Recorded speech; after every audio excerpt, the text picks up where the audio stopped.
Everyone, welcome back to my channel. आज हम पढ़ेंगे काइंड्स ऑफ वर्ब। इसके पहले वर्ब के बारे में हमने पढ़ा है, ठीक है। आज हम क्या पढ़ेंगे? काइंड्स ऑफ वर्ब के बारे में। तो सबसे पहले हमारे पास है जो वर्ब्स के काइंड्स हैं, 5 हैं। कौन कौन से? सकर्मक क्रिया जिसे हम हिंदी में बोलते हैं, इंग्लिश में कहते हैं ट्रांजिटिव वर्ब। ट्रांजिटिव वर्ब पहला है। दूसरा क्या है?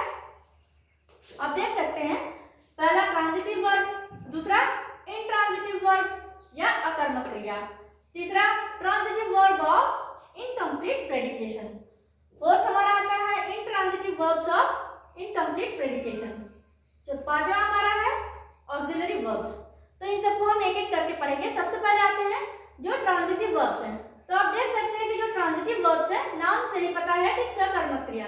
सकर्मक मींस कर्म के साथ जो भी क्रिया होती है उसे हम सकर्मक क्रिया या इंग्लिश में ट्रांजिटिव वर्ब्स कहते हैं।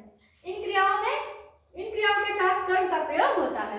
मींस जो भी सेंटेंस, जो वाक्य हम बनाते हैं उसमें यदि क्रिया है और क्रिया के बाद ऑब्जेक्ट लगाते हैं, कर्म लगाते हैं, तो वह कर्म सहित है और वह ट्रांजिटिव वर्ब्स कहेंगे।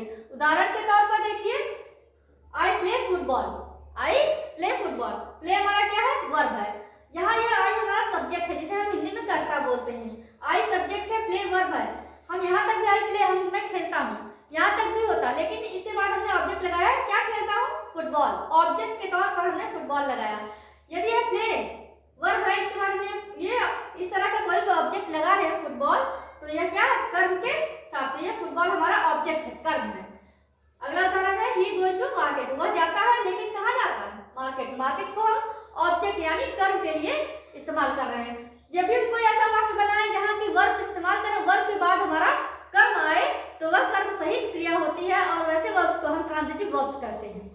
नेक्स्ट हमारा आता है इंट्रांजिटिव वर्ब्स, जिसे हम कहते हैं अकर्मक क्रिया। नाम से ही आपको बोध हो रहा है अकर्मक, कर्म रहित यानी कर्म के बिना।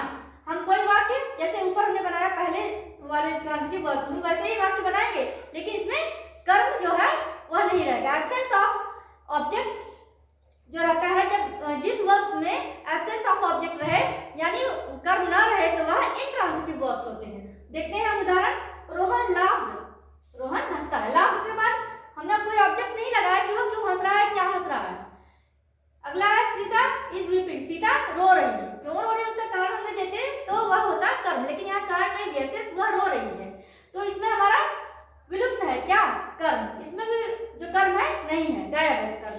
तो जब हमारा कर्म नहीं रहे, तो कोई ऑब्जेक्ट नहीं है वहां पर, तो वह हमारा क्या होता है? इंट्रांजिटिव वर्ब, अकर्मक क्रिया या कर्म रहित क्रिया। तीसरा हमारा आता है ट्रांजिटिव वर्ब्स ऑफ इनकम्प्लीट प्रेडिकेशन।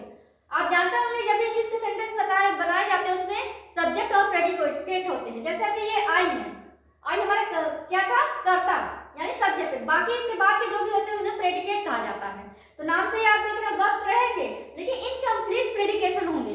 उसमें प्रेडिकेट जो है, जो हमारा बात का विधेय बोलते हैं, वह विधेय तो रहेगा, लेकिन उसका इनकम्प्लीट मींस उसका मीनिंग हमें नहीं निकलेगा। जैसे देखते हैं क्रिया का कर्म लिखा होता है, कर्म रहेगा किंतु फिर भी भाव पूर्ण नहीं हो रहा होता। जैसे उदाहरण के लिए हम देखें, they choose him dear leader, वे उन्हें चुने, इसलिए नेता के रूप में, अपने लीडर के रूप में चुने। तो यहाँ देखिए ये हिम क्या है? यहीं तक कंप्लीट है। देखिए दे चूज हिम, तो दे कर्म करता था, चूज हमारा वर्ब है, हिम हमारा ऑब्जेक्ट है। यदि हम यहीं तक लिखे, सिर्फ यहाँ तक दे चूज हिम, तो हम कहते हैं उन्होंने चुना उन्हें। क्यों चुना? ठीक है, ये हिम तो हो गया ऑब्जेक्ट, लेकिन फिर भी हमारी इसकी पूरी मीनिंग नहीं मिल रही है, जिसके लिए हमें कॉम्प्लीमेंट की आवश्यकता है। यदि हम यहाँ लिखे dear leader, they choose him dear leader, they choose him dear leader, उन्होंने उन्हें चुना डियर लीडर। यदि यह लीडर हम खत्म कर दें, जो लीडर हमारा यहाँ पर क्या पूरक यानी कॉम्प्लीमेंट का कार्य कर रहा है, यदि लीडर ना दिया जाए, तो यहाँ चूज क्रिया का ऑब्जेक्ट हिम है, फिर भी उसका अर्थ पूरा नहीं होगा। हिम है लेकिन इसका अर्थ यहाँ तो पूरा नहीं होगा यदि हम लीडर ना लगाए तो। जबकि हिम हमारा क्या है? ऑब्जेक्ट यानी कर्म का कार्य कर रहा है, फिर भी इसका जो मीनिंग है, इसका जो भाव है, पूर्ण नहीं हो रहा है बिना लीडर के। तो यहाँ लीडर हमारा क्या है? कॉम्प्लीमेंट यानी पूरक का कार्य कर रहा है, इसलिए हमने लिख दिया है लीडर शब्द ना हो तो वाक्य निरर्थक लगेगा।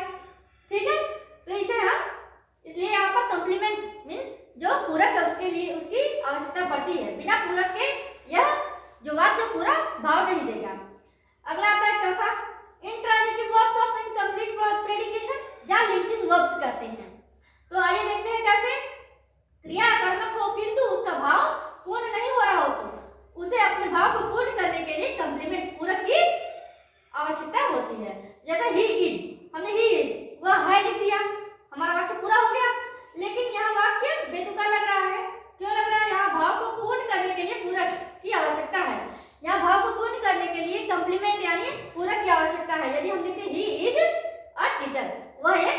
टीचर, तो हमारे ये ऑब्जेक्ट आया।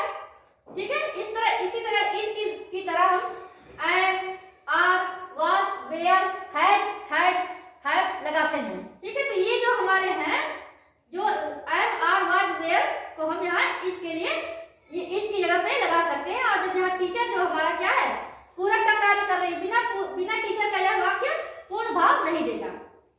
ठीक है, अगला आता है सहायक क्रिया, ऑक्सिलरी वर्ब। ऑक्सिलरी वर्ब जो है लैटिन भाषा के ऑक्सिलियम शब्द से मिला है। ठीक है, जिसका अर्थ होता है हेल्पिंग या सहायता करना, इसलिए हमने यहाँ लिख रखा है सहायक क्रियाएं।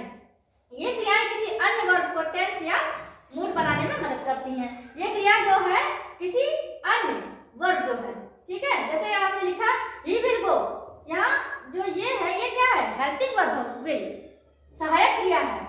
ठीक है, तो ये अगली जो क्रिया हमारा है अन्य क्रिया गो, इसका टेंस बता रही है। कैसे देखिए, आप खुद देख सकते हैं कि विल हमारा हेल्पिंग वर्ब है और ये गो हमारा वर्ब है। इस विल से हमें पता चला कि यह सेंटेंस फ्यूचर इंडेफिनिट टेंस का, he will go, I am reading, I am means present continuous tense का है। फिर यहाँ देखते हैं the boy has read this book, the boy has read this book. Read जो है इसे हम रेड पढ़ेंगे, ये वर्ब का थर्ड फॉर्म है रीड का, लेकिन स्पेलिंग सेम होती है। तो यहाँ हैज क्या है, प्रेजेंट परफेक्ट टेंस का है। इस तरह से ये जो हेल्पिंग वर्ब्स हैं हमारे, ये हमारी अन्य क्रिया का टेंस बताती हैं। तो यहाँ विल, एम, हैज सब दूसरी क्रियाओं के टेंस बनाने में मदद करती हैं। इस तरह से ऑक्सिलरी वर्ब्स का यूज करते हैं। तो आज हमने जो काइंड्स ऑफ वर्ब्स हैं, 5 काइंड्स ऑफ वर्ब्स के बारे में पढ़ा। उम्मीद है आपको समझ में आया होगा। अगर अच्छा लगे तो लाइक, सब्सक्राइब और शेयर जरूर करें।